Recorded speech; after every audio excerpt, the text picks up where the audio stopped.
এই যে ভাই দাঁড়ান দাঁড়ান, কই যাইতেছেন?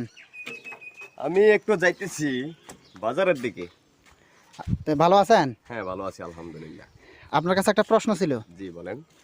এই যে মনে করেন জিনিসপত্রের যে ঊর্ধ্বগতি, জি। হ্যাঁ আপনারা যে রিক্সা চালাইতেছেন, হ্যাঁ, এই ঊর্ধ্বগতিতে কি আপনারা কি ভালোভাবে চলতেছে পারতেছেন কিনা?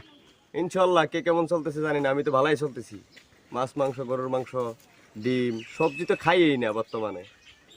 যে ইনকাম, কে বলছে আপনার দ্রব্যমূল্যের দাম বেশি? আমি তো দেখতেছি খুবই স্বাভাবিক বিষয়। আগে যেমন ইনকামও কম ছিল, জনগণও কম ছিল, দ্রব্যমূল্যের দামও কম ছিল। এখন জনগণও বাড়ছে, ইনকামও বাড়ছে। আগে ইনকাম করতাম 200 টাকা 500 টাকা, এখন ইনকাম করতেছি 4000 টাকা দৈনিক। আরে কি বলেন আপনি? আমরা মাসে প্রাইভেট চাকরি করে 20,000 টাকা ইনকাম করে ভালো করে খাইতে পারি না, আর আপনি কোন ধরো মিয়া কি কইতাছেন? বুঝি না আমি। আমি প্রাইভেট চাকরি করে 25,000 টাকা ইনকাম করি, আমি নিজে ডাল ভাত খেয়ে শান্তি পাইতেছি না। আপনি গুলো কি কইতেছেন? মাথা তাত্তর গেছে কেন কোনো সিরিয়া? আপনি কি করেন? আপনি ভাই লেখাপড়া করছেন কট্টু? আমি তো ডিগ্রি। রাখেন থোন আপনার ডিগ্রি, মাস্টার্সের সার্টিফিকেট বাসায় বাস করে থুইয়া এই অটো চালায়। কি কন তো? আমরা কি ওটু চালামু? এটা কোনো কথা? অটো চালায় বেকা।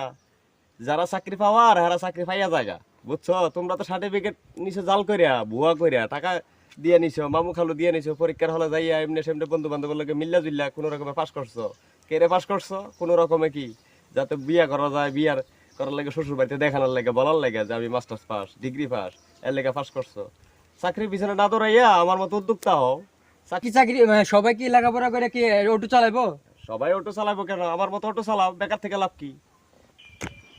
সরকারের যেভাবে চালের দাম ডালের দাম সবকিছু বাড়াইতেছে, এমনি বউ বাচ্চা নিয়ে খাইতে তো অসংস্কার। কে কইছে সরকারের জিনিসের দাম বাড়াই দিয়েছে? সরকারের জিনিসের দাম বাড়লে ইনকামও বাড়ছে মানুষের। আগে এখান থেকে আমরা মুরগা ফাড়ার মরে যাইয়া ভাড়া পাইতাম 20 টাকা, এখন এখান থেকে আমরা মুরগা ফাড়ার মরে যাইয়া ভাড়া পাই 400 টাকা। ইনকামও বাড়ছে, জিনিসের দামও বাড়ছে। তো সমস্যা কি? সরকার তো দেশের উন্নয়ন করতে আছে। কালভার্ট, ব্রিজ, ফ্লাইওভার, সেতু, টানেল, বিদ্যুৎ। আগে বিদ্যুৎ কম লাগতো, এখন জনগণও বাড়ছে, বিদ্যুৎও বাড়ানো লাগতেছে। মেগা প্রকল্প সরকার হাতে নিতেছে। তো সরকার তো উন্নয়ন সব দিকে করতেছে, জিনিসের দাম তো বাড়বে স্বাভাবিক। এত অস্বাভাবিকের কি আছে? সরকার তো চালের দাম করে মানুষের লুটপাট করে খাইতেছে। এটা কি বলবেন আপনি? কে বলতেছে সরকার লুটপাট করে খাইতেছে? আপনার কি মাথা নষ্ট হয়ে গেছে? কোন সরকারে দিছে আপনি দেখেন।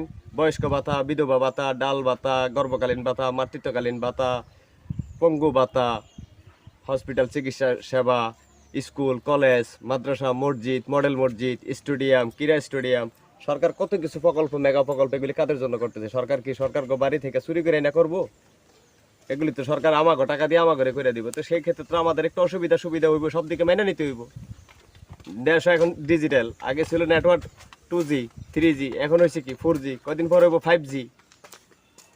দেশ তো এখন ডিজিটাল। আপনি যে স্মার্টফোন ব্যবহার করতেছেন, আজ থেকে 20 বছর আগে কি স্মার্টফোন ব্যবহার করতে পারছেন? বর্তমানে স্মার্টফোন কোন সরকারে দিচ্ছে আপনাকে এটা দেখেন। স্মার্টফোন এখন কত টাকায়? আগে একটা সিম কিনতে লাগতো 5,000 টাকা, আর এখন 5,000 টাকা দিয়ে আপনি সিমের টাকায় মোবাইল পাইতেছেন। সিম তো ফ্রি। আরে মিয়া, আপনি তো জানেনই না, লাউ কিনলে যেমন চিংড়ি মাছ ফ্রি, বাজার করলে ঠোঙ্গা ফ্রি, বুঝছেন?